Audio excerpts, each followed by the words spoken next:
Everyone who is close to Alec has seen his mental health decline. He was diagnosed with PTSD. And he says, you know, if in his darkest moments, if an accident had to have happened this day, why am I still here? Why couldn't it have been me? On the premiere episode of The Baldwins, Alec and Hilaria aren't holding back about how life is with their kids and just how chaotic things can get. We moved into this apartment in November of 2011. Her and I, no kids. It's quiet. And then number one came. One kid, two kids. No, you come back here. No. Oh, don't do that. Oh, heads up. 3 kids, 4 kids. And I thought that was the outer limit. But we kept going. Alec opened up about how their relationship began. I mean, I fell in love with my wife because she's so special. I thought I'd never met anybody like this before. Never. I never have. And Hilaria, when I met her, she was in a world where she was very valued and appreciated and loved by people. And her life was, I'm not going to say it was simple, but it was a lot simpler in some senses before a lot of publicity and some notoriety with it. Uh-oh, the 2-shot. Alex, right here. Right here. Beautiful. Right here, to your left, Very nice. To your left. She had what she had, and she was happy. Hilaria got candid about their age gap and rumors that she's not with him for the right reasons.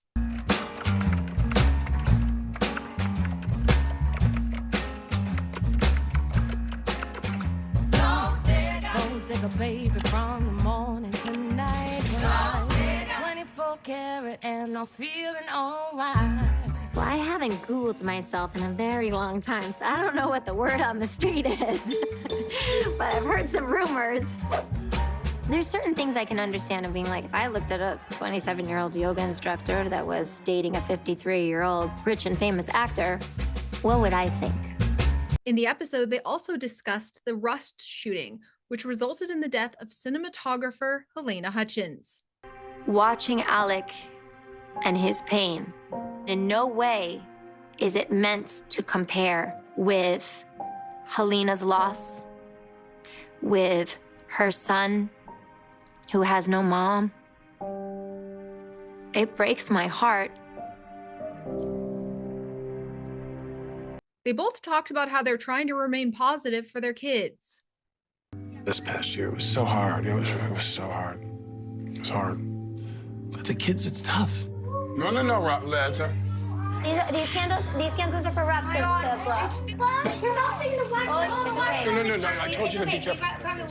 I have one overriding thought. I have one overriding concern.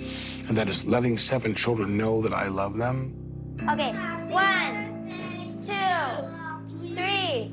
Happy birthday to you. I believe that all we can do is to try to put one foot in front of the other and try to make our kids happy. And so that's what we're doing. Good wish, good wish, good wish, good wish, good wish, good wish, good wish, good wish, good wish. Mom, why is there wax on the cake? What about piñata? Piñata. Ah, what about the piñata? Ready? And hit it. Really hard, really hard. I'm 66 years old, and I got 7 kids. And once you hit 50, everything is, you're not old, but you have no time to waste. I'm worried. Hilaria also discussed the controversy surrounding her accent. Okay, we need to talk about Hilaria Baldwin's accent. People are finding clips where she goes in and out of her accent. It's getting people riled. Eduardo Paulo Garcia. Edu. Gatito, ¿dónde están los gatos? I'm raising my kids to be bilingual. I was raised bilingual. My family, all my nuclear family now lives over in Spain. Okay, entonces siéntate aquí. No, it looks so nice. Are you kidding me? I want to teach my kids pride in speaking more than one language. I think just growing up and speaking 2 languages is extremely special. I love English. I also love Spanish. And when I mix the 2, it doesn't make me inauthentic. When I mix the 2, that makes me normal. I'd be lying if I said it didn't make me sad and it didn't hurt and it didn't put me in dark places. But it was my family, my friends, my community who speak multiple languages, who have belonging in multiple places, and realize that we are a mix. of all these different things, and that's going to have an impact on how we sound and an impact on how we articulate things and the words that we choose and our mannerisms. That's normal. That's called being human. During the episode, they discussed the Rust trial, which has since been dismissed, and the impact it's had on their children.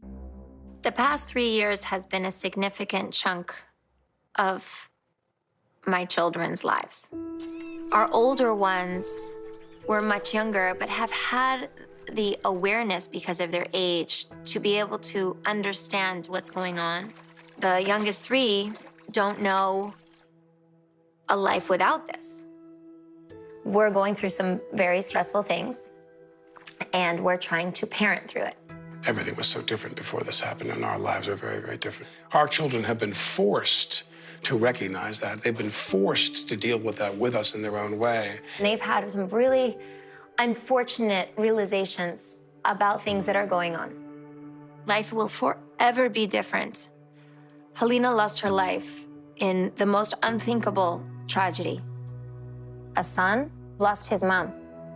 We are going to feel and carry this pain forever.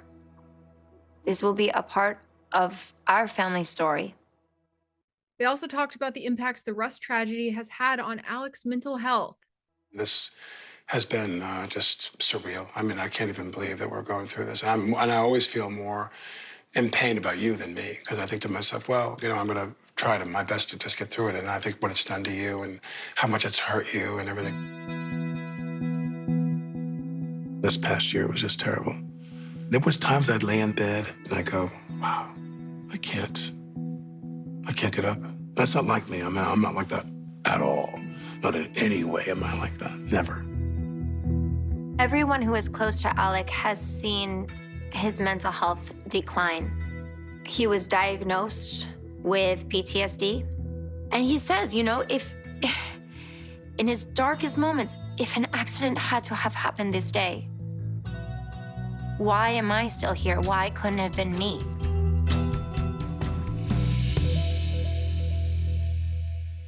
The episode ended with Alec saying his family is what kept him going. I honestly, from the bottom of my soul, I don't know where I'd be if I didn't have you and these kids going through this. I never would have made it with this.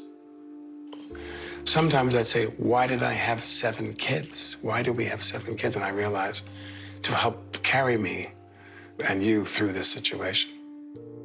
The thing is, yes, we're blessed to have them and they give us joy. And at the same time, we want to make sure that they're always our children, you know, and that they can be children and that they don't bear the burden of having to carry us. And that's why we get up. We get up and we put a smile on our face to the best of our ability because we want that to be their reality.